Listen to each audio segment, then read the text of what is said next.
H7, on est un accélérateur responsable de start-up et on est aussi le lieu totem du numérique de la métropole de Lyon. Donc concrètement, on a trois activités. On accompagne des startups depuis avril 2019, c'est la date d'ouverture. Donc on a accompagné plus de 250 startups dans leur croissance et dans leur impact.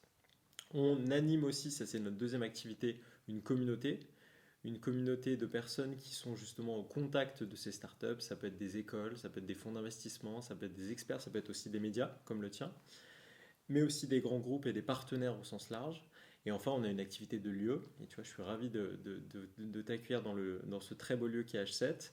C'est un lieu qui fait 5000 mètres carrés, qui est au cœur du quartier de la Confluence et dans lequel on a à la fois un espace de travail avec 400 postes de travail pour les entreprises. On a un espace événementiel pour organiser des événements. Et enfin, on a un espace de restauration qui s'appelle Eat et qui permet d'avoir cette notion de lieu de vie où les startups sont effectivement accompagnées. Elles sont au cœur de notre communauté et elles travaillent au quotidien dans ce bâtiment-là. Ça a été un choix fort et d'ailleurs un choix politique, c'est que la métropole de Lyon avait besoin d'un lieu pour justement permettre aux entrepreneurs dans la tech de continuer de grandir. Il y avait à l'origine, tu vois, avant 2019, nous on a ouvert en 2019, il y avait déjà des incubateurs sur le territoire, mais il n'y avait pas de structure vraiment d'accélération. Et du coup, la question qu'on s'est posée, c'est exactement la question que tu me poses, c'est de quoi ont besoin les entrepreneurs? Et moi, j'ai vraiment été recruté pour remplir cette mission, donc en 2019, et pour monter les programmes d'accompagnement. Donc concrètement, avec une équipe de coachs qu'on appelle ici des startup managers, tu as un point d'étape mensuel. Donc, tous les mois, on va prendre du temps avec un entrepreneur, une femme, un homme, et lister l'ensemble de ses besoins. C'est de comprendre les besoins, ils sont plutôt sur le marketing, sur la communication, sur les finances. Et derrière ces besoins, ils vont être traduits dans des conférences, des ateliers, des mises en relation aussi avec les membres de notre communauté. Et en fait, le programme, il évolue vraiment au fur et à mesure des échanges qu'on a avec les entrepreneurs et ils nous font aussi remonter les besoins de leurs équipes. Et la particularité de H7, c'est de proposer autant de contenu pour les fondateurs et les fondatrices que pour les équipes. Parce que une de nos croyances et une de nos convictions, c'est que dans une phase d'accélération, les talents de l'équipe prennent le relais et permettent justement aux fondateurs de penser plutôt la stratégie. Et dans l'opérationnel, nous, on est là pour les aider et aider leurs équipes aussi à mettre en place des choses qui peuvent être liées, je te le disais, au marketing, à la communication, au développement du produit. Et on va leur proposer toutes ces briques sur lesquelles ils peuvent vraiment se former au quotidien. Les objectifs de H7 aujourd'hui, c'est effectivement d'accompagner les startups dans leur croissance et leur impact. Sur la partie croissance, nous, ce qu'on essaie de faire, c'est que les entreprises puissent augmenter évidemment leur chiffre d'affaires et derrière que ça se traduise dans les recrutements qu'elles vont faire sur le territoire principalement. Et donc ça peut être des recrutements qui commencent sur du stage, sur de l'alternance et qui se pérennisent sur des contrats de CDI. Donc ça c'est un des premiers objectifs, c'est de les accompagner dans la croissance. Mais à côté, tu as aussi l'impact. Et concrètement, qu'est-ce que ça veut dire pour nous? C'est soit de l'impact social, soit de l'impact environnemental. Et on leur propose un outil qui leur permet d'évaluer aussi leurs pratiques, que ce soit de la mesure d'empreinte carbone, que ce soit aussi partage du pouvoir et de la richesse, des questions de gouvernance. Et on va essayer de les accompagner pour faire évoluer leurs pratiques et qu'elles soient plus en cohérence avec effectivement les besoins aujourd'hui du territoire et des nouvelles générations. Ça, c'est vraiment notre premier objectif, c'est d'accompagner les entreprises dans leur croissance et leur impact. Et à côté de ça, je dirais les objectifs de mon équipe, c'est de faire en sorte que notre marque et que la marque de H7 dépasse progressivement le cadre de ces lieux et de ces murs. L'avantage qu'on a, c'est qu'on a un lieu qui fait venir, donc les gens, et comme tu le fais aujourd'hui, ont vraiment plaisir à venir nous rencontrer. Mais nous, on souhaite, pour dupliquer notre impact, que notre action ne se cantonne pas uniquement au lieu. Et donc, on va avoir à cœur de signer des partenariats avec d'autres structures qui ne sont pas forcément à Lyon, mais qui ont envie de venir être accompagnés et de passer par notre programme. Les cibles aujourd'hui de H7, elles sont doubles. En fait, tu vas avoir d'un côté notre cible prioritaire, c'est les startups du territoire qui ont besoin d'être accompagnées. Et donc, c'est des startups qui sont technologiques, ça c'est un point qui est important, qui ont identifié un axe d'impact qui soit social ou environnemental et qui vont vouloir passer de deux-trois collaborateurs à une quinzaine de collaborateurs en peu de temps. Donc, il y a aussi une ambition qui est extrêmement forte. Et donc, eux, on va leur proposer les programmes d'accompagnement. Et à côté, on a une cible qui est plutôt une cible entreprise. Ça peut être des institutions et des entreprises qui, elles, ont besoin de travailler sur deux sujets. l'open innovation, comment je continue d'innover dans un monde qui va à 200 à l'heure, et en même temps la marque employeur, comment je continue d'être attractif pour les talents de demain, la génération Z, qui se pose beaucoup de questions sur l'emploi. Et donc faire matcher ces deux mondes, d'un côté des startups qui innovent, nouvelles méthodologies, nouveaux outils, et de l'autre côté des entreprises du territoire qui ont besoin de rester au contact de ces méthodes et de ces outils. Donc c'est vraiment les deux cibles qu'on adresse au quotidien. Les valeurs de H7, elles tournent autour de trois piliers. Le premier pilier, c'est la curiosité. On attend des équipes qu'elles soient extrêmement curieuses sur les sujets parce qu'on est au contact d'entrepreneurs qui sont sur des sujets extrêmement différents et donc il faut savoir s'adapter. Le deuxième niveau, c'est la solidarité. C'est qu'on est sur des profils qui sont des personnes qui n'ont pas un périmètre très précis. Au contraire, il y a de l'accompagnement, il y a de la communication, il y a de la gestion de lieux, il y a de la gestion de communauté. Et donc parfois, il faut, et même souvent, il faut s'entraider. Ça, c'est essentiel pour nous et pour notre communauté. Et enfin, l'excellence. Et l'excellence, ça passe aussi par la rigueur et l'engagement qu'on met au quotidien. C'est qu'on essaye de faire des choses qui apportent de la valeur aux entrepreneurs. J'en parlais toujours, l'important c'est d'être utile. Et pour ça, on met un niveau d'exigence qui est souvent très très fort. Et on essaye de le diffuser au sein de notre communauté. Aujourd'hui, les services qu'on propose à H7, ils sont basés sur les trois niveaux de notre mission. Donc, il y a à la fois les programmes d'accompagnement, donc on va essayer de leur apporter de la valeur, du contenu, on va organiser des ateliers, des permanences, des conférences et on va faire des mises en relation, on en fait beaucoup.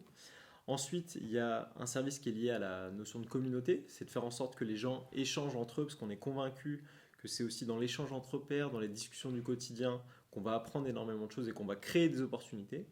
Et le troisième point, tous les services que tu peux retrouver dans un lieu de vie traditionnel, c'est de l'hébergement, de l'accès au réseau Internet, par exemple.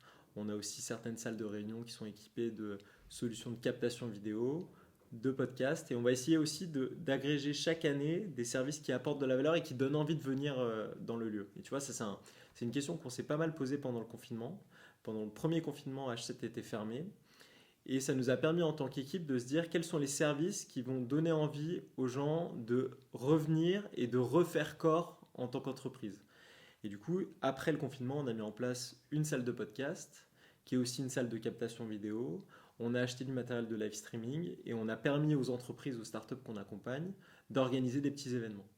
Et ça, c'est extrêmement riche, à la fois pour la communauté, mais aussi pour les entreprises. Et donc, ça fait partie de notre offre de service. Pour venir à H7 aujourd'hui, ça se passe principalement sur le site internet. Le site internet, pour être précis, on a une vingtaine de dossiers de candidature par mois. Sur ces 20 dossiers de candidature, on va en regarder à peu près la moitié. On va répondre à tous, mais on va regarder la moitié puisqu'ils sont dans notre cible que je présentais tout à l'heure. Et sur la dizaine de candidatures qui restent, après les avoir rencontrées, donc mon équipe va les rencontrer et puis va solliciter des membres de la communauté pour savoir sur des thématiques un peu précises, deep tech, sport tech, prop tech, alimentation, justement avoir des avis d'experts sur la pertinence de la solution. Et on va regarder si c'est compatible aussi par rapport à ce qu'on propose. Est-ce que c'est le bon moment? Est-ce qu'il y a déjà un chiffre d'affaires? Est-ce que l'équipe est constituée? Est-ce qu'il y a un besoin d'accompagnement? Et donc, suite à tout ce processus, on va réussir à faire rentrer une à deux startups par mois au maximum. Donc, tout passe par le site internet et par ce process où en fait, on va rencontrer les porteurs de projets et on va essayer de comprendre aussi quel est le match avec la communauté. Est-ce qu'il y a un état d'esprit qui est complémentaire? Et si je dois te présenter une ou plusieurs startups, j'aimerais te parler de Hello Charlie. Hello Charlie, c'est une startup qui permet à des étudiants d'avoir une interface conversationnelle, donc c'est un chatbot dédié à l'orientation des jeunes. Hello Charlie, c'est une entreprise qui a été fondée par Fatma il y a maintenant quelques années, plus de 5 ans, et elle a intégré H7 en 2019, donc au tout début, et ils étaient 3 collaborateurs. Aujourd'hui, c'est une vingtaine de personnes qui travaillent au quotidien ici. C'est une équipe qui s'est d'ailleurs répartie entre Lyon et Paris. Et aujourd'hui, ils sont très fiers de proposer dans énormément de lycées leurs solutions en complémentarité de Parcoursup pour que des jeunes puissent avoir accès à un coach d'orientation digitale et trouver leur voie. Tu vois, et là, c'est un des parcours où on est extrêmement fiers parce qu'on a accompagné Fatma, qui est la cofondatrice et la CEO pendant les premières années sur ces enjeux stratégiques. Et progressivement, c'est ces équipes, communication, produits, qui ont besoin d'aide et qui du coup sont présents aujourd'hui dans les ateliers et dans les clubs qu'on propose. Et tu vois, on a le même effet avec Upso. Upso, c'est une plateforme qui permet de former aux métiers de demain. En fait, tu as énormément de métiers qui sont en tension. Je pense notamment à des métiers liés à la restauration, mais aussi aux métiers de la santé, notamment des carrières d'infirmiers ou d'infirmières. Et ils vont te permettre avec la plateforme de te former à ces concours pour être sûr que tu puisses les réussir. Et tu vois, Arnaud Gracieux, qui est le fondateur et le CEO, il est arrivé il y a maintenant 3 ans. Ils étaient 3 personnes. Aujourd'hui, ils sont plus d'une quarantaine. Ils ont levé 7 millions d'euros. Et ils vont continuer de toucher de plus en plus de personnes. Ils ont repensé leur marque. Donc c'est un vrai parcours réussi sur lequel on a réussi progressivement aussi à lui apporter de la valeur aux différents moments de son évolution. Le bon niveau de maturité pour rejoindre H7, c'est lorsque vous avez déjà validé qu'il y a une adéquation entre votre produit et un marché. Classiquement, sur l'entrepreneuriat startup, on a des phases d'idéation. Donc, j'ai une super idée, mais concrètement, je ne sais pas encore si elle a de la valeur. Ensuite, tu as une phase d'incubation, c'est-à-dire que ton idée est bonne et tu veux commencer à défricher le marché. Et nous, on est post-incubation et début d'accélération. Concrètement, qu'est-ce que ça veut dire? Tu as des premiers clients qui sont prêts à payer pour la solution et donc qui mettent de la valeur financière. Ou alors, tu as des utilisateurs qui sont nombreux et qui te font énormément de retours. Ça peut être valable aussi pour des applications qui sont plutôt grand public. Ou alors, tu es dans une phase plutôt de développement de startup deep tech où ça va prendre du temps. Mais par contre, tu as des financements européens où tu es sur des marchés où il y a un consortium d'acteurs scientifiques qui valident le fait que ta solution est pertinente.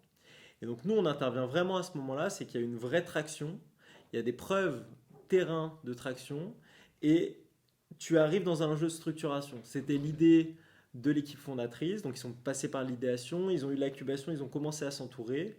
Premier recrutement, technique, marketing, sales. Et à ce moment-là, il faut continuer de faire monter en compétence les équipes. Il faut structurer l'organisation cible. Il faut structurer les financements pour réaliser peut-être une première levée de fonds. Il faut structurer aussi la démarche commerciale, parce qu'avant, on vendait à son réseau. Et là, il faut aller chercher des nouvelles ventes et commencer à travailler les valeurs, la marque et la communication au sens large. Et tu vois, donc nous, c'est vraiment à ce moment-là qu'on devient pertinent. Le bilan de H7 depuis 2019, c'est de plus de 250 startups accompagnées. C'est encore 68 startups qui sont présentes en 2024 dans nos murs et dans nos programmes. C'est plus d'une trentaine de partenaires qui nous soutiennent au quotidien, à l'image de Crédit Mutuel, à l'image de Suez, à l'image de la Banque des Territoires, et avec lesquels on crée des programmes aussi sur mesure et spécifiques. Mais c'est aussi plus de 200 événements organisés à l'année. Et un événement, ça peut être justement une permanence, ça peut être une conférence de plus grande envergure. Et après, de ces événements-là, on essaie de fédérer une communauté qui aujourd'hui compte plus de 1000 membres et plus de 20 000 abonnés sur les réseaux sociaux. Et nous, c'était un de nos enjeux, c'est de passer à l'échelle et de faire en sorte que les gens qu'on accompagne au quotidien bénéficient de cette aura et de cette visibilité. Donc on a encore beaucoup à faire, mais disons qu'on a bien avancé. Les difficultés qu'on a rencontrées depuis 5 ans, elles sont multiples et elles sont quotidiennes. La première difficulté, elle est vraiment intervenue pendant le Covid, c'était de se dire que sur nos 3 piliers, les programmes, la communauté et le lieu de vie, on n'avait plus de lieu de vie. Et donc les questions qu'on s'est posées, c'est comment on fait en sorte de rééquilibrer l'offre de valeur sur les programmes et sur la communauté. Et donc là, la réflexion, ça a été de dire, quand on va pouvoir réouvrir, on va augmenter les services qui sont présents dans le lieu de vie, mais aussi en parallèle, on va encore plus fédérer notre communauté. Et donc on a eu extrêmement peur que les entreprises qu'on accompagne passent en full remote et ne fassent plus revenir leurs équipes. Et donc on a travaillé sur ce point-là. Ensuite, la deuxième difficulté, c'est d'être toujours utile. Et un de nos enjeux, c'est qu'on organise du contenu et on propose du contenu aux entrepreneurs, mais qui doit justement leur servir au quotidien. Et donc les équipes et moi-même, on passe notre temps à se poser la question, est-ce qu'on leur rajoute de la charge de travail ou est-ce qu'on facilite les choses? Et tu vois, il y a une phrase qu'on partage souvent, c'est le plus important à H7, c'est le focus. Un entrepreneur, lui, son quotidien, c'est d'être concentré sur l'atteinte de ses objectifs et d'avancer. Et du coup, parfois, une structure comme H7, elle peut créer des opportunités, mais qui ne sont pas prioritaires. Et donc, on est toujours dans une recherche d'équilibre qui parfois est instable entre je te propose quelque chose, mais est-ce que ça t'aide vraiment? Et de ça, en fait, on a tiré une conviction, c'est que le contenu proposé dans le cadre des programmes d'accompagnement de H7, il n'est pas obligatoire. Pour autant, on est convaincu que si on te le propose, ça va t'apporter de la valeur. Mais parfois, on se trompe. Parfois, il y a des contenus qu'on pensait utiles qui ne le sont pas. Et donc, on essaye de rectifier. Pour ça, on fait des enquêtes de satisfaction, notamment. Et puis, parfois, on crée du contenu à forte valeur ajoutée, mais les gens ne participent pas. Et donc, notre enjeu, c'est de fédérer, c'est de créer la confiance pour que l'heure que tu as à nous accorder cette semaine, elle te soit réellement utile et qu'elle soit vue comme un investissement. Et après, le dernier niveau, je le ramène plutôt à l'échelle de notre équipe, c'est qu'on est une équipe qui a bien grandi. On a commencé l'aventure, on était 6 personnes. Aujourd'hui, on arrive à une quinzaine de collaborateurs et de collaboratrices. Et du coup, on essaye aussi de transmettre cette histoire, cette passion, avec des personnes qui n'ont pas nécessairement participé au lancement et à l'inauguration, mais qui vont créer la suite de H7 avec des entreprises qui sont parties aussi. Et donc on a je dirais, cette relation très humaine parce qu'on accompagne une communauté. C'est des gens qui s'entraident au quotidien. On se croise tous les jours le matin au café, on mange ensemble à midi. Et le soir, après avoir participé à la journée, ben, on a plaisir à boire une bière. Et donc c'est une relation qui est aussi très humaine. Et parfois, il faut trouver le bon équilibre pour transmettre cet engagement, cette passion dont je faisais référence tout à l'heure. Donc tu vois, il y a différents niveaux. Il y a l'activité en tant que telle, comment on équilibre ces trois briques. Il y a aussi le sentiment d'utilité, comment vraiment on explique qu'on va accélérer. Et le dernier niveau, c'est comment l'équipe continue de se constituer à côté d'entrepreneurs qui vont très vite et de se sentir utile avec un sentiment de l'imposteur ou du moins des sentiments parfois de questionnement sur une légitimité qui sont aussi extrêmement intéressants. La durée de vie d'un passage à H7, elle n'est pas limitée. Ça veut dire qu'on a aujourd'hui encore quelques entreprises qui sont arrivées il y a 5 ans, mais elles sont très rares. En moyenne, depuis 5 ans, les entreprises qui rejoignent H7, elles restent 18 mois. Ça, c'est important. Mais ça veut dire aussi qu'on n'a pas mis de date de fin. Donc, on pourrait très bien accompagner pendant 100 ans, potentiellement, et je nous souhaite d'être encore là, des entreprises. Mais notre mission, rappelons-le, c'est d'accompagner les entreprises dans leur croissance et dans leur impact. Et dans la croissance, il y a aussi la taille des équipes. Et donc il y a un moment, quand on dépasse une trentaine de collaborateurs, et souvent d'ailleurs c'est plutôt aux alentours de 20, on a tout intérêt à prendre des locaux en propre, ou en tout cas à être sur une offre de service qui est aussi plus économique. Ça m'amène à la question aussi du prix. En fait, à H7, lorsque vous rentrez sur le tronc commun, vous payez en moyenne 275 euros par poste de travail par mois. Ça, c'est pour le tronc commun, le programme qui s'appelle Community d'ailleurs, parce qu'on est vraiment convaincu par cette notion de communauté, et donc c'est le prix fixé. Et à côté de ça, on a certains programmes thématiques sur l'alimentation durable, par exemple avec Suez, sur l'inclusion numérique avec la Banque des Territoires, où là, le partenaire prend en charge les frais d'accompagnement et où c'est gratuit. C'est aussi le cas sur un programme qui est sur la blockchain et la décentralisation avec un partenaire qui s'appelle iExec. Et là, c'est le partenaire qui va gracieusement offrir aux startups cet accompagnement. Aujourd'hui, le financement de H7, il repose sur 3 piliers. On a d'un côté la prestation de service, et donc c'est les 275 euros par poste et par mois que payent les startups. Ça, c'est un premier niveau qui représente finalement une première partie de notre modèle économique. À côté de ça, on a des partenaires qui justement viennent nous soutenir à la fois sur nos événements, et donc ils viennent chercher de l'innovation, de la marque employeur, mais aussi rencontrer directement des startups et soutenir un projet qui fait sens pour le territoire. Et enfin, on a une activité de privatisation, c'est qu'on a différentes salles, différents espaces qui sont privatisables, qui sont d'ailleurs privatisables par nos partenaires en priorité, et du coup ça vient équilibrer le modèle. Donc on essaye chaque année de trouver un juste équilibre entre ces 3 tiers. Parfois il y a plus de privatisation, parfois moins, pendant le Covid par exemple. Là, évidemment, la logique de partenariat et les loyers, en tout cas la prestation de service que payent les startups, que l'on souhaite rester volontairement bas pour que ce soit accessible. Et sur la question des subventions, aujourd'hui le bâtiment appartient à la métropole de Lyon. Nous, on est très heureux de leur verser un loyer chaque année pour remplir notre mission de délégation, de quasi-délégation de service public. Et c'est finalement le seul lien qu'on a avec la métropole, c'est cette mission qu'on doit porter pendant ces années. Mais on a à charge d'équilibrer le modèle et on n'a pas d'autres subventions publiques, mis à part le loyer qu'on a avec la métropole de Lyon. Okay. Le budget de H7 aujourd'hui, c'est 2,2 millions.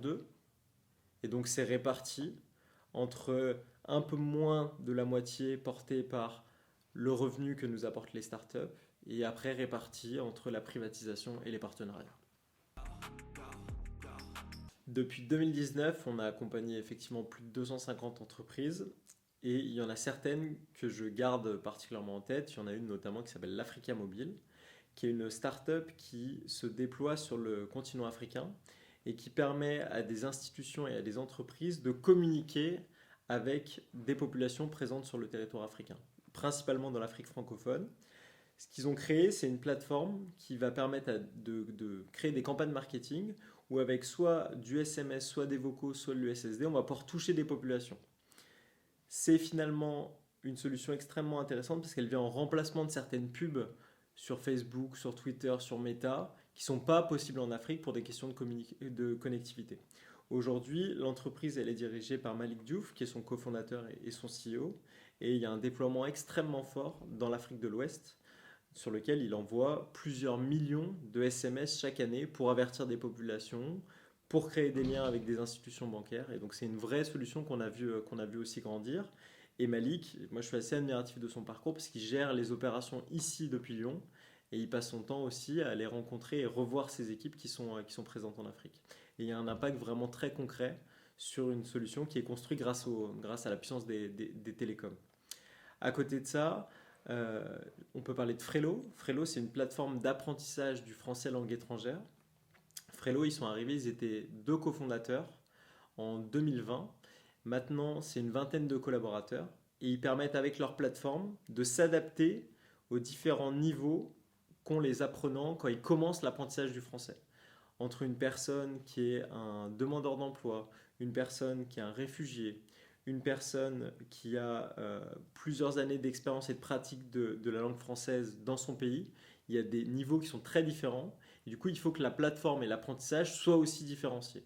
Et donc ça, ils le font notamment en travaillant avec une personne qui s'appelle Najib, qui est le directeur de la pédagogie, qui est un ancien Syrien aussi, qui est syrien et qui est venu immigrer en France et qui justement avait envie de créer un outil qu'il aurait adoré avoir quand il arrivait en France. Et donc l'histoire est assez extraordinaire et ils se sont déployés très fortement dans les alliances françaises et maintenant ils ont à cœur d'attaquer le marché des entreprises parce qu'il y a aussi des entreprises notamment du BTP qui ont besoin de ces plateformes-là pour permettre à leurs collaborateurs au moins d'avoir un niveau de compréhension du français qui leur permet d'être au clair sur les règles de sécurité. Il y a énormément de success stories que je pourrais te partager, mais je vais peut-être en sélectionner une dernière qui s'appelle Urgent Time, qui est passée il n'y a pas si longtemps que ça sur M6 dans l'émission Qui veut être mon associé. Urgent Time, c'est l'histoire à la fois d'Anthony, le CEO, et de Jovien, qui est le directeur technique, les deux cofondateurs. Ils ont créé une solution qui permet au service d'urgence de déclencher la visio lorsqu'il y a un appel d'urgence. Quand vous appelez le 911 ou les urgences en France, souvent il y a besoin d'un contrôle visuel parce qu'on ne sait pas exactement décrire avec la voix l'urgence et le côté grave de la situation. Le problème, c'est que les urgences ne peuvent pas utiliser des solutions de visioconférence telles qu'on les connaît, ce n'est pas suffisamment sécurisé. Donc là, ils envoient par SMS un lien où on clique dessus, la caméra se déclenche et ils vont pouvoir constater, les urgences vont pouvoir constater et parfois sauver des vies parce que le diagnostic qui va être posé va être extrêmement bon. Donc là, ils ont eu plutôt une bonne nouvelle avec l'entrée au capital à la fois de Tony Parker et de Marc Simoncini. Et on les accompagne dans cette phase d'hypercroissance où justement ils doivent se structurer et commencer à se déployer sur d'autres marchés que la France, la Suisse et les États-Unis. L'impact de H7 aujourd'hui sur la société, pour moi, il est dans la création de vocations. On est conscient que toutes les entreprises qu'on accompagne, notamment les 250, n'auront pas tout un succès à devenir des licornes. Mais ce n'est pas notre mission. Notre mission, c'est de permettre à ces entrepreneurs et leurs équipes de vivre au quotidien, de faire des entreprises qui soient rentables et derrière aussi de faire vivre un certain nombre de familles et une économie qui est parfois locale, nationale, internationale, souhaitons-le, mais ce n'est pas une finalité. Ce qui me plaît en particulier, c'est de susciter des vocations. C'est qu'on a énormément de personnes qui rejoignent notre communauté en tant qu'entrepreneurs, qui vont peut-être pas réussir, mais qui par contre auront appris tellement de choses, qui vont être recrutés dans une autre entreprise pour mettre à profit ces compétences-là.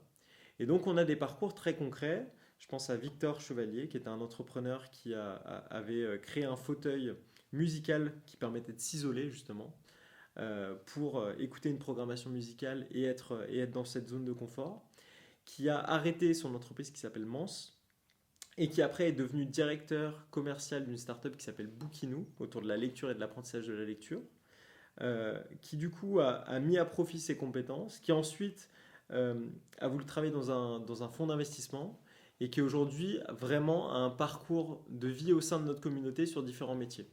Et à l'inverse, et je dirais même en complément plutôt, on a des personnes qui rentrent ici en stage, qui après continuent en alternance et qui sont recrutées. Et ça, c'est un impact qui pour moi est essentiel, c'est un impact social, c'est qu'on permet à des gens de trouver leur voie professionnelle ou de débuter leur carrière professionnelle en intégrant la communauté. Et l'exemple que j'aime beaucoup, que je vais citer, c'est celui de Chloé, qui est community manager dans l'équipe de H7, dans mon équipe. Elle est arrivée chez nous dans le cadre d'un stage. Elle a extrêmement bien travaillé. Au bout de 6 mois, on a souhaité, et elle était d'accord aussi, rester en alternance. Aujourd'hui, on a eu la chance de pouvoir l'embaucher. Ça fait plus d'un an qu'elle est maintenant en CDI ici en tant que community manager.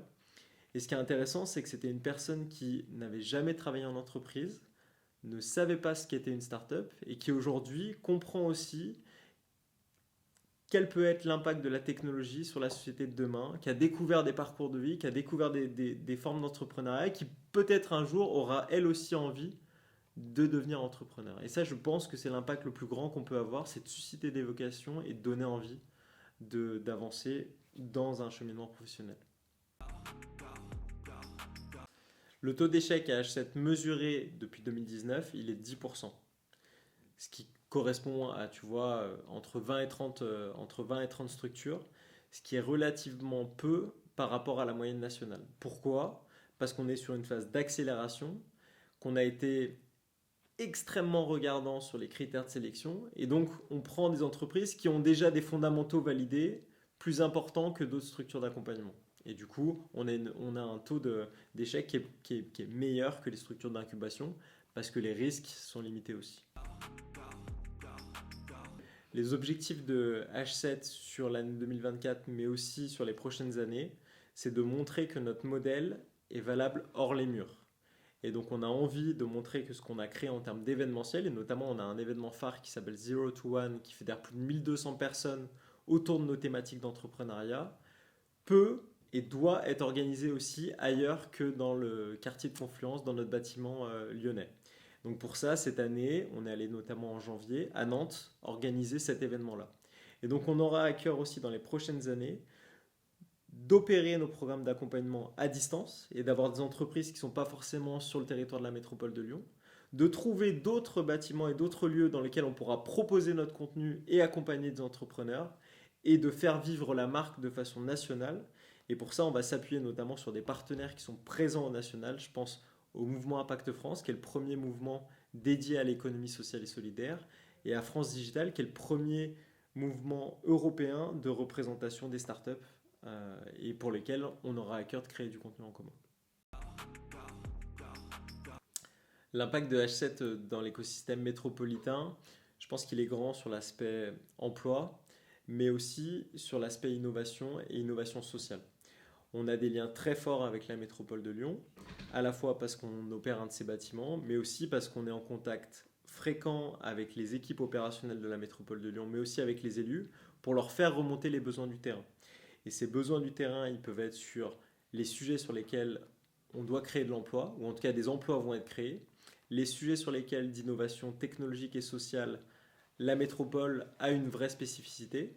Un exemple, c'est qu'on est sur un territoire qui est très fertile en matière d'innovation alimentaire et on a un réseau food tech qui est fort. C'est la même chose sur les questions d'éducation. On a un pôle EdTech qui est extrêmement structuré ici à Lyon. Et donc nous, on est un peu un laboratoire d'expérimentation aussi pour la métropole de Lyon, ou d'observation, parce qu'on pourra leur faire remonter les tendances aussi de ces nouvelles générations et de l'entrepreneuriat. Et pour ça, c'est quelque chose qui est aussi gagnant-gagnant, parce qu'on est extrêmement nourri par la feuille de route de la métropole pour essayer d'accompagner des porteurs de projets qui proposent des solutions très concrètes pour le territoire. H7 est un acteur extrêmement engagé sur les questions éthiques. Déjà parce qu'on est certes une entreprise 100% privée, mais on est détenu à 86% par des associations. Et ça change quand même beaucoup de choses. On est détenu notamment par deux associations très fortes, le groupe SOS, qui est le premier groupe en Europe sur l'économie sociale et solidaire, mais aussi par Artifarty, qui est un acteur lyonnais extrêmement fort culturel, qui organise les Nuits Sonores et qui organise aussi un festival qui s'appelle European Lab, qui questionne la place de la démocratie en Europe. Et pourquoi c'est important pour nous? Parce que ça nous a guidés dans nos valeurs et dans les entreprises qu'on a envie d'accompagner, mais aussi dans les membres de la communauté qu'on accompagne au quotidien. Et donc sur la question des valeurs et de l'éthique, on va être regardant sur les types de partenariats qu'on signe. On essaye de faire en sorte de signer des partenariats avec des gens qui partagent cet ADN commun et qui croient dans des nouvelles formes d'entrepreneuriat. Et donc nos actionnaires nous guident aussi là-dessus, dans la grille de lecture, en disant bah, il faut que vous ayez des gens dans cette communauté-là qui partagent vos valeurs, parce que c'est ce qui permettra d'avoir un écosystème vertueux. Et donc on a des choix assez forts de se dire bah voilà, on veut travailler avec Crédit Mutuel par exemple, qui est la première banque société à mission. On veut travailler avec Suez, qui est un acteur engagé sur le traitement de l'eau et des déchets et qui se pose aussi pas mal de questions sur l'alimentation durable.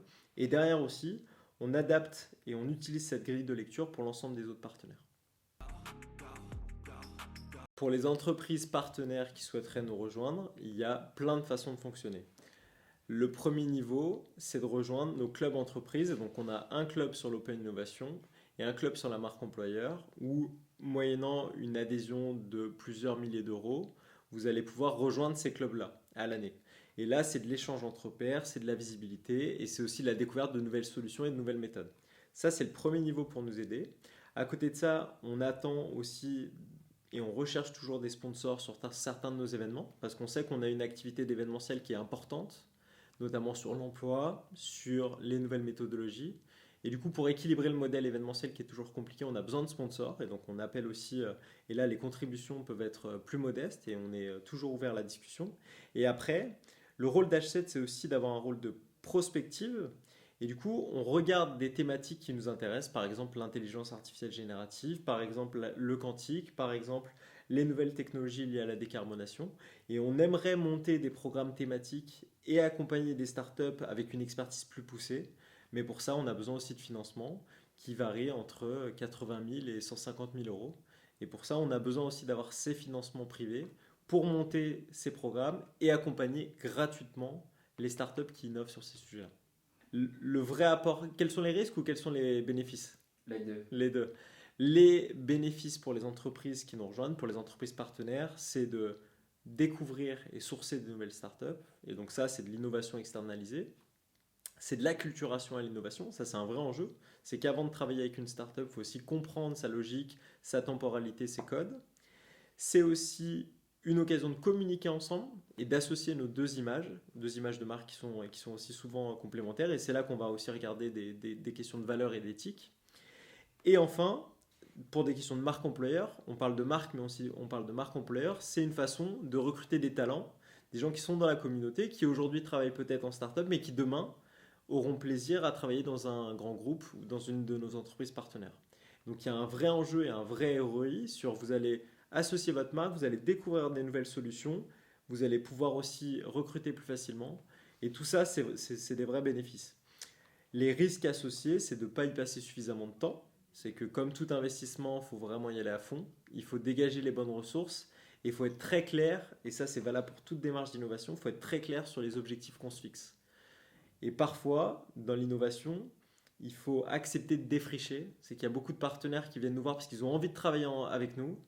Et on va passer du temps à mettre le doigt sur les objectifs pour qu'on puisse les atteindre. Et l'innovation, ça prend du temps. Donc il faut qu'on travaille ensemble sur plusieurs années. Ce qui nous a vraiment motivé à créer H7, c'est avant tout un besoin politique. Si je te fais rapidement l'histoire de la French Tech, lorsque le mouvement French Tech est lancé par Bercy, c'est important qu'il se déporte de Paris vers les régions. Et donc les métropoles s'emparent du sujet. Et les métropoles, pour être labellisées Capital French Tech, elles doivent avoir un lieu totem. Et le lieu, c'est extraordinaire parce que le lieu, c'est ce qui fédère. C'est vraiment la place du village sur laquelle on va se réunir au quotidien et on va continuer de monter en compétences. Donc il y a à l'origine ce besoin-là d'avoir un lieu de rassemblement et de monter en compétences. Et ce lieu-là, il n'existait pas sur le territoire de la métropole de Lyon. Gérard Collomb, à l'époque, décide que ce lieu qui est la Halle Girard, donc là on est dans un bâtiment qui est assez extraordinaire, tu vois, qui est un bâtiment de 1857, qui est une ancienne chaudronnerie, sera le lieu totem du numérique de la métropole de Lyon. Et il ouvre du coup une concertation et un appel d'offres pour qu'un consortium, qui va être mené par mon président Cédric de Noël, réponde et opère pendant 12 ans cette mission-là. Et nous, en fait, on s'est emparé du sujet, et notamment mon président s'est emparé du sujet, parce qu'il a trouvé ça assez passionnant d'aller aider des entrepreneurs en mêlant de la culture, de l'économie, de l'animation de lieu, et de l'ambition aussi dans ce qu'on fait, parce qu'on essaye de se rendre tous les jours utile pour des entrepreneurs qui vraiment jouent, en tout cas, leur entreprise au quotidien. Moi, ce, moi, ce qui me passionne au quotidien, et dans quelques semaines, je vais fêter mes 5 ans ici, c'est d'être au contact de personnes que je considère extrêmement intéressantes et extrêmement intelligentes. Ce qui me fait me lever le matin avec le sourire, c'est que les journées ne se ressemblent pas, c'est que je vais apprendre au contact de nouvelles personnes, au contact de mon équipe, et qu'ensemble, on est en train de construire quelque chose qui nous dépasse, parce que finalement, c'est les personnes qu'on accompagne qui se l'approprient. Et sur les anecdotes, c'est que je découvre très souvent aussi des choses qui se sont passées, donc un recrutement qui a été fait, un contrat qui a été signé entre deux startups parce qu'il y a eu une mise en relation, alors même qu'on ne le sait pas. Et ça, je trouve ça assez dingue d'avoir une action à un instant T qui a des répercussions 3, 4 ans après. Et moi, ce qui me donne envie aussi de continuer de m'investir, et cette projection, c'est qu'on est en train de planter des graines qu'on pourra récolter aussi dans les prochaines années.